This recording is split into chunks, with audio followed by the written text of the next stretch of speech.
Hello friends, welcome to my YouTube channel. आज की इस वीडियो में हम डिस्कस करेंगे important MCQs on the topic industries in economic development. बहुत ही ज़्यादा इंपॉर्टेंट टॉपिक है। मैं आपको सजेस्ट करूंगा इस वीडियो को आप एंड तक ज़रूर देखिएगा, और अगर आपको कहीं पे भी कोई डाउट है, डिस्क्रिप्शन में मेरा व्हाट्सएप नंबर है, वहाँ से आप मुझे अपना डाउट पूछ सकते हो। और डिस्क्रिप्शन में आपको लिंक्स मिलेंगी जहाँ पे मैंने complete set of MCQs on economics, mathematics, statics and accountancy discuss किए हुए हैं। और अगर आपको इस वीडियो की पीडीएफ चाहिए तो टेलीग्राम पे जाइए, वहाँ पे सर्च करिए मलिक ट्यूटोरियल, आपको इस वीडियो की पीडीएफ मिल जाएगी। Now let us start with the first question. हमारे पास फर्स्ट क्वेश्चन है, which of the following statements is incorrect. हमारे पास गिवन स्टेटमेंट है, हमने देखना है कि इनमें से कौन सी स्टेटमेंट इनकरेक्ट है। पहली हमारे पास है, industry is an AP centre of growth. तो डेफिनेटली इंडस्ट्रीज एपी सेंटर होती है ग्रोथ की। ओके उसके बाद industry is an important source of employment. बिल्कुल ठीक है, इंडस्ट्रीज एक बहुत ही इंपॉर्टेंट सोर्स होती है एम्प्लॉयमेंट की। उसके बाद थर्ड है, industry impacts dynamism to the process of growth. ये वाला स्टेटमेंट भी बिल्कुल करेक्ट है। लास्ट में आता है, income elasticity of demand is higher in case of agriculture goods than industrial goods.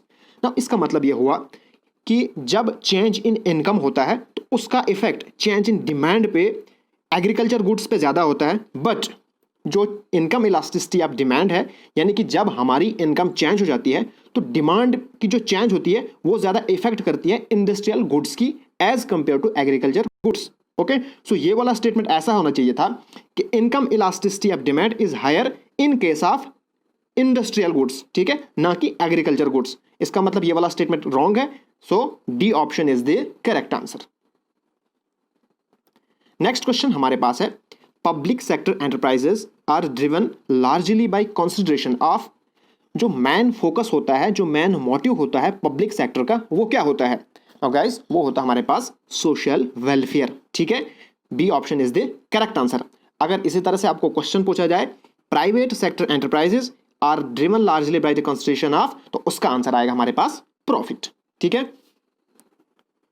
Next question हमारे पास है, which of the following was an obstacle in the development of industries after independency। Now independency के बाद कौन सी चीजें रास्ते का रुकावट बनी for the development of industries? तो पहले हम ऑप्शन को देखते हैं, लैक ऑफ इकोनॉमिक इंफ्रास्ट्रक्चर। तो डेफिनेटली हमारे पास कमी थी इकोनॉमिक इंफ्रास्ट्रक्चर की। Lack of inducement to invest, हमारे पास इंड्यूसमेंट टू इन्वेस्ट मतलब हमारे पास ऐसे टूल्स नहीं थे जिससे हम अट्रैक्ट कर सकते थे प्राइवेट एंटरप्राइज को कि वो इन्वेस्ट कर सके।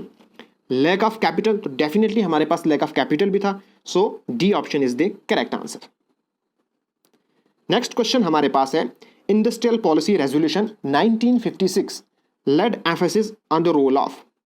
नाउ जो पॉलिसी थी 1956 की, उसने किस पे ज्यादा एम्फेसिस किया? तो उसने एम्फेसिस किया था पब्लिक सेक्टर पे, ठीक है। तो हम ज्वाइंट सेक्टर को देखते हैं, ये होता क्या है? ज्वाइंट सेक्टर एक ऐसा सेक्टर होता है जिसमें ownership and control public sector and private sector दोनों के अंडर में होता है। और इसकी फाइन एग्जांपल हमारे पास है कोचिन रिफाइनरीज, जो कि 1963 में एस्टेब्लिश हुई, मद्रास रिफाइनरीज, ठीक है, मद्रास फर्टिलाइजर्स, ये इसकी एग्जांपल्स हैं। नेक्स्ट क्वेश्चन हमारे पास है, which of the following is a typical characteristics of small scale industries. हमारे पास जो गिवन ऑप्शन है, हमने देखना है कि इनमें से कौन सा कैरेक्टरिस्टिक्स है स्मॉल स्केल इंडस्ट्रीज का। पहला हमारे पास है, small scale industries is labour intensive. तो definitely small scale industries labour intensive होती है, मींस इनमें ज़्यादा लेबर काम करते हैं। उसके बाद small scale industries show location flexibility, because small scale industries छोटी होती हैं, उतना स्पेस नहीं ऑक्यूपाई नहीं करती हैं, सो इनको हम कहीं पे भी शिफ्ट कर सकते हैं, ठीक है, कहीं पहाड़ पे भी शिफ्ट कर सकते हैं, प्लान में भी शिफ्ट कर सकते हैं। So small scale industry show location flexibility, ये वाला भी ठीक है, ये वाला भी ठीक है। उसके बाद थर्ड वाला ऑप्शन है कैपिटल इंटेंसिव, ये कैपिटल इंटेंसिव नहीं होती है बल्कि लेबर इंटेंसिव होती है, ठीक है। So both, that is D option is the correct answer. Next हमारे पास क्वेश्चन है, strategy of growth between the period 1951 to 90 focused on. जो स्ट्रैटेजी ऑफ ग्रोथ थी, ठीक है, 1951 से 1990 तक, वो किसके ऊपर फोकस करने लगी? यहाँ पे हमने बात की 1951 से 1990 तक क्योंकि बिकॉज 1991 में न्यू इकोनॉमिक पॉलिसी आई थी, इसलिए हम बात करेंगे सिर्फ 1990 तक। तो पहला है इंपोर्ट सब्स्टिट्यूशन, ये डेफिनेटली होता था बिकॉज हम ये चाहते थे कि ज़्यादा से ज़्यादा डोमेस्टिक चीज़ें बने और इंपोर्ट को हम सब्स्टिट्यूट करें, ठीक। उसके बाद एक्सपोर्ट प्रमोशन, तो ऐसा बिल्कुल भी नहीं होता था, हमें खुद खाने के लिए नहीं होता था, तो एक्सपोर्ट प्रमोशन इसमें बिल्कुल भी नहीं था। उसके बाद leading role of public sector enterprises, तो 1951 से लेके 1990 तक जो पब्लिक सेक्टर था उसका लीडिंग रोल था। So here D option is the correct answer.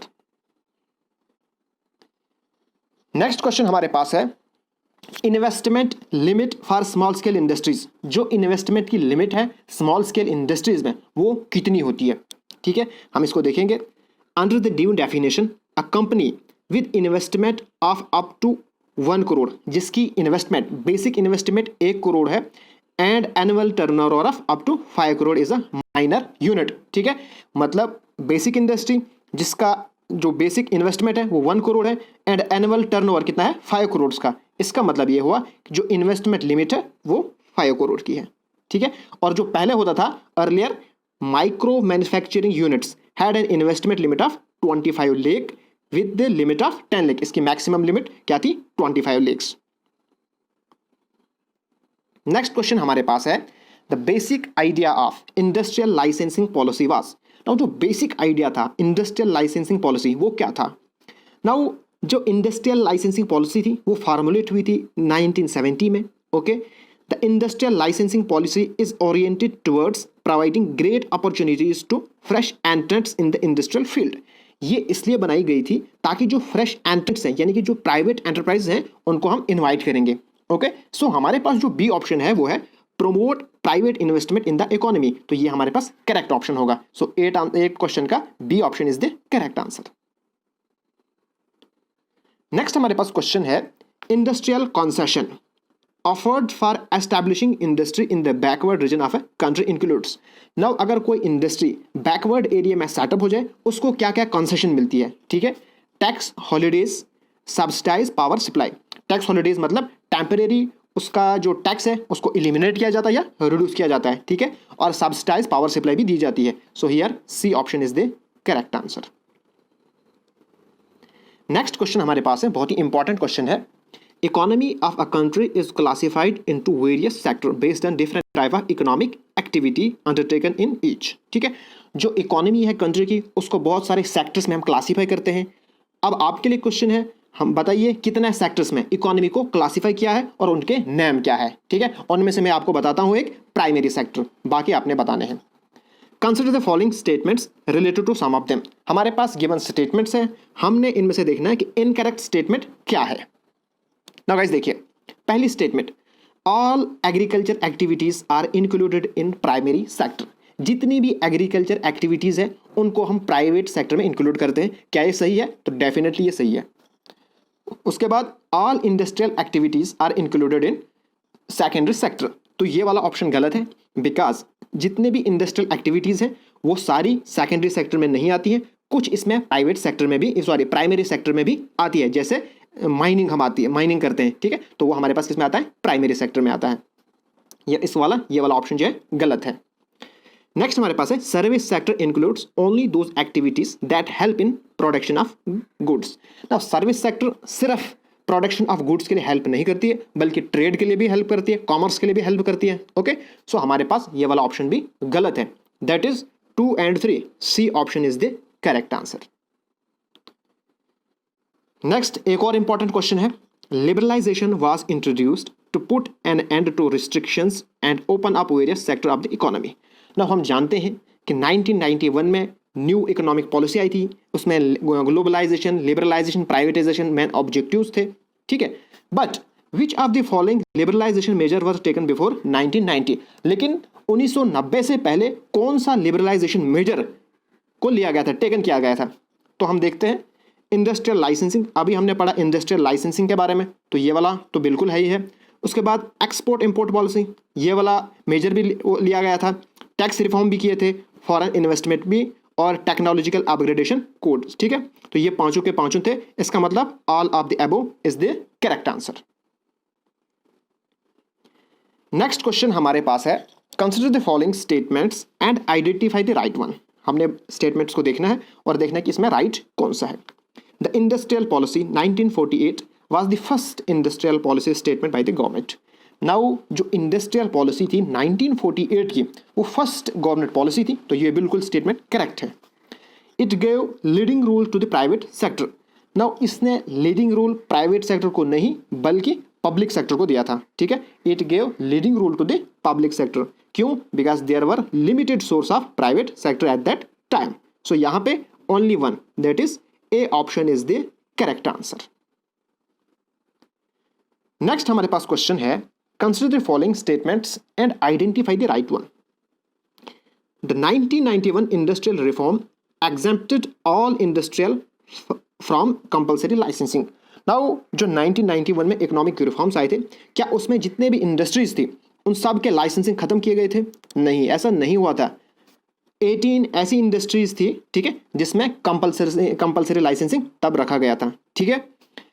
There are 5 industries under compulsory licensing. तो डेफिनेटली एट प्रेजेंट 5 इंडस्ट्रीज हैं जहां पे कंपलसरी लाइसेंसिंग है। सो यहां पे सिर्फ first statement, okay, sorry, only first statement is the correct answer. Now guys, अब आपके लिए क्वेश्चन है, वो 5 इंडस्ट्रीज कौन सी है जहां पे कंपलसरी लाइसेंसिंग है? तो इसका आंसर आप कमेंट बॉक्स में कीजिएगा। नेक्स्ट क्वेश्चन हमारे पास है, which of the following industries are to be given compulsory licensing. हमारे पास जो गिवन इंडस्ट्रीज है, इनमें से किस में कंपलसरी लाइसेंसिंग है? तो यहाँ पे मैंने डिस्कस किया है कि कौन कौन सी इंडस्ट्रीज, कौन कौन सी 5 इंडस्ट्रीज हैं जहाँ पे कंपलसरी लाइसेंसिंग अभी भी है। हमारे पास है electronic, aerospace and defence equipment, जो ये इंडस्ट्रीज बनाती हैं, ठीक है। स्पेसिफाइड हैजार्डियस केमिकल्स, जितने भी हैजार्डियस केमिकल्स बनाती है इंडस्ट्रीज, या इंडस्ट्रियल एक्सप्लोसिव, ठीक है, सिगार, सिगरेट्स, टबैको, ठीक। उसके बाद जो भी अल्कोहल्स इंडस्ट्रीज बनाती है, उनमें सब में कंपलसरी लाइसेंसिंग है। तो यहाँ पे ये तीनों ऑप्शंस में कंपलसरी लाइसेंसिंग है। So D option is the correct answer.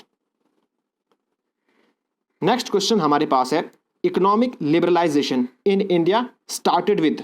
ना जो इकोनॉमिक लिबरलाइजेशन स्टार्ट हुआ था, वो क्यों स्टार्ट हुआ था?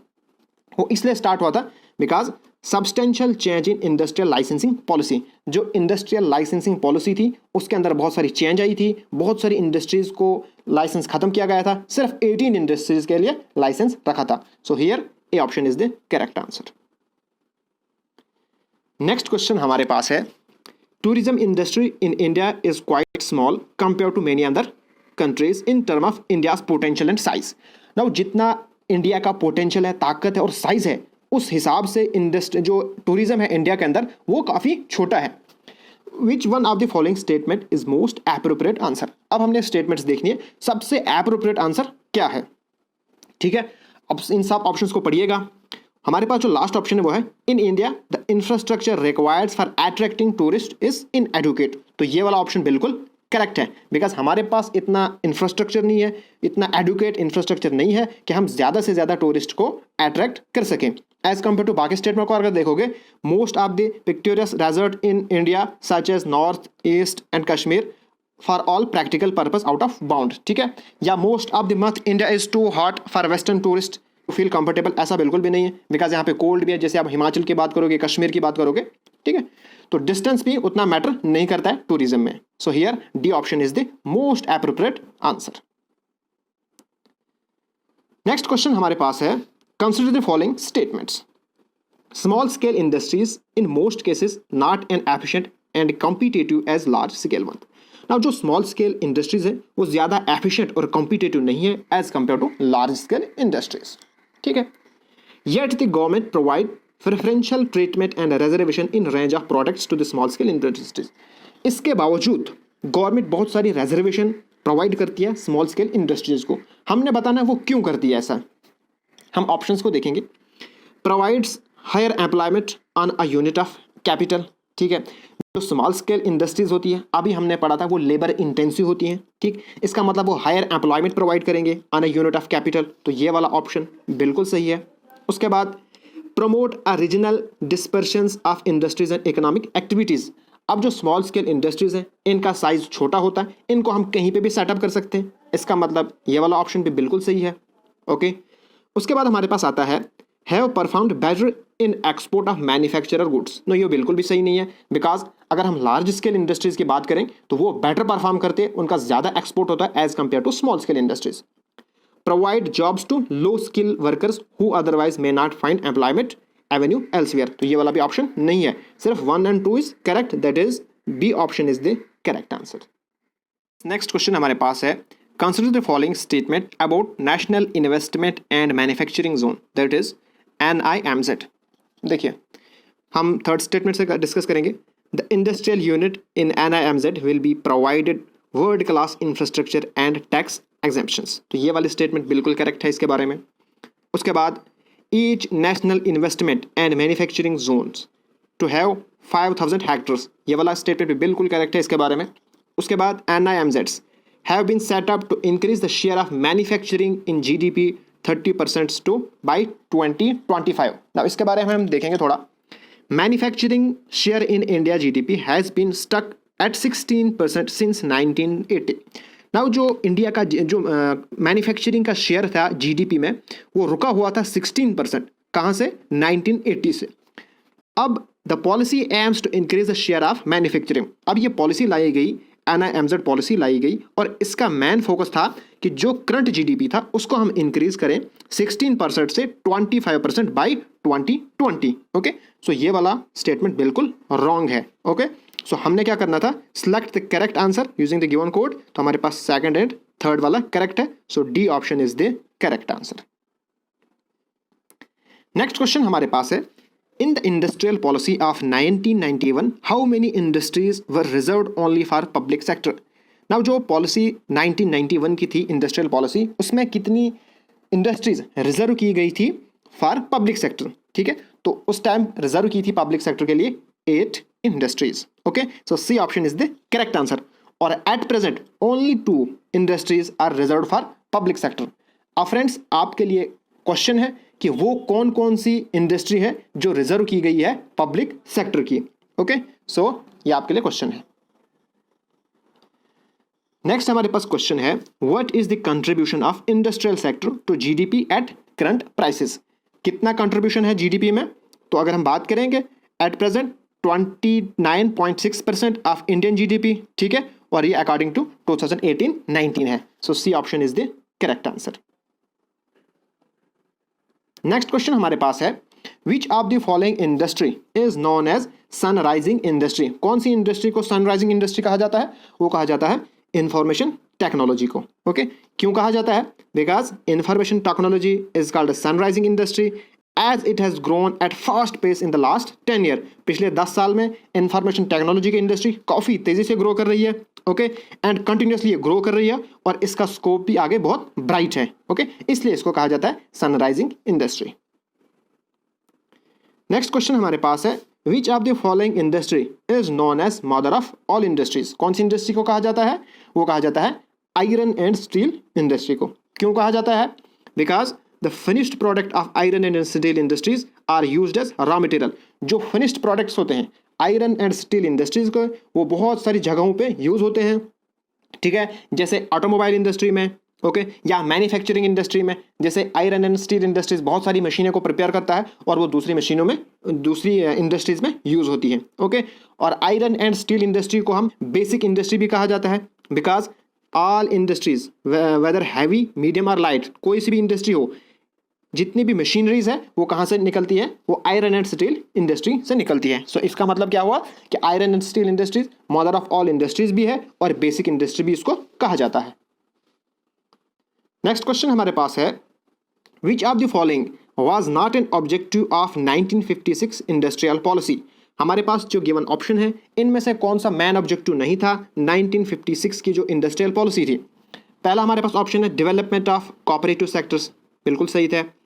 The acceleration of rate of economic growth and speeding up of industrialisation as a means of achieving a socialistic pattern of society.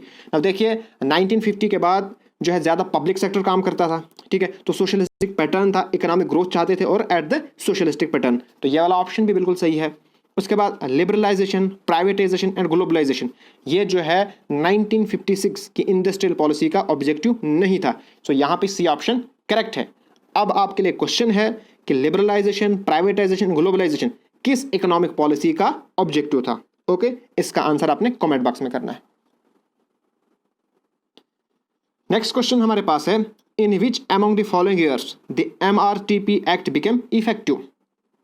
Now MRTP act का मतलब है monopolistic and restrictive trade practice. 1969 में ये बना था, ठीक है।